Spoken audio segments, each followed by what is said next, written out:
Hey guys, it's Jacqueline from Stage Right Secrets. I'm here with Lee Greenwood. So, what's it like running on no sleep during CMA Fest time? Oh, believe me, I've done it. I've been in town now a little over 30 years, and we probably have done at least 20 of these. And you do nonstop, and you do have to go sometimes without sleep for a while. And you just got this lovely exhibit behind me. What was that call like? Was it like the dream call that you've always wanted? Well, not necessarily. What this represents is at least 3 decades of my life, maybe more. But we talked about it for about a year, whether or not we were going to have an exhibit in the Hall of Fame. And we wanted to time it so that the opening of the exhibit, which was May 10th, 2013, aligned with the release of God Bless USA 29 years ago. Because this exhibit will run for a year, therefore, we're going to run it right up to the 30-year anniversary of USA.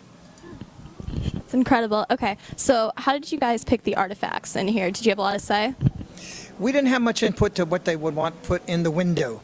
But I did give them everything that I have in storage, which was an immense amount of things, about 50 times of what you see. These are probably the more outstanding features of the exhibit, however, and my first viewing of it was I had no comment whatsoever to change it. Wow, okay. And what's your favorite piece out of this? Well, maybe not favorite piece, but most unique piece. You'll see awards from the Country Music Association, the Academy of Country Music, the Grammy Association, NARAS. You'll see a flight suit that I flew with the Thunderbirds, the United States Air Force performing team, acrobatic team. You'll see jackets that represent the United States of America and all its importance. There's my instruments, the saxophone, the guitar. The piano is not in here because it wouldn't fit in the exhibit. I think the most unique piece is the gold statue standing above my awards. And what makes that unique for me is because it was a television show in America for a number of years called Wheel of Fortune. Oh, yes. Well, they had a celebrity Wheel of Fortune in Orlando, Florida. They called me to be a participant. I went down and I won. I won $42,000. Wow. Yeah, and I gave it to my charity, the Challenger. That's great. That's incredible. Okay, so you've been in the industry a while, so can you sum it up in one word? Exciting. Exciting? Okay, that's good. And are you working on any new music right now? We have a brand new 7-song CD out. We call it an EP. They're 4 country songs that represent kind of what you'd expect from any country artist. A couple of slow songs, a couple of fast songs. There are 3 songs that I wrote myself, and they represent 3 decades of my performing writing. There's also a great song on it written by Kenny Loggins and Michael McDonald. Michael McDonald, I remember, from the Doobie Brothers. Yes. Okay, well, he lives here in Franklin. And we asked him to come in the studio and play piano for me on the song he wrote with Kenny. He did, and I said, don't sing, let me sing this one. And it was kind of tough because I'm such a fan of his. So, with touring, do you ever get used to the tour life?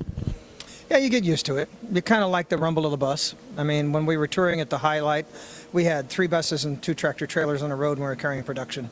And it's a family. There's a bunch of folks. I mean, at the height of our touring career, we had 37 people on the road. Now I have about 6 or 7. They're a select group. They know how to sing and play, tear down their instruments. You know, they're part of the tech crew as well. And then I have a full-time bus driver that travels with us. So it's an exciting business, but it's also a lot of work. Oh, okay.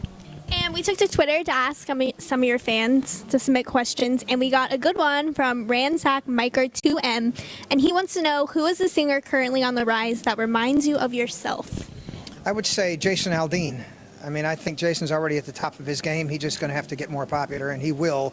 Hosting the CMT Awards the other night, I thought he was really good, and he just has this kind of electric performance, which I thought was a trademark of my career.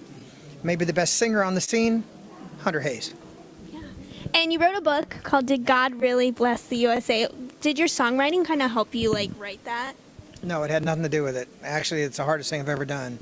And that is to construct a book that is interesting enough on every page.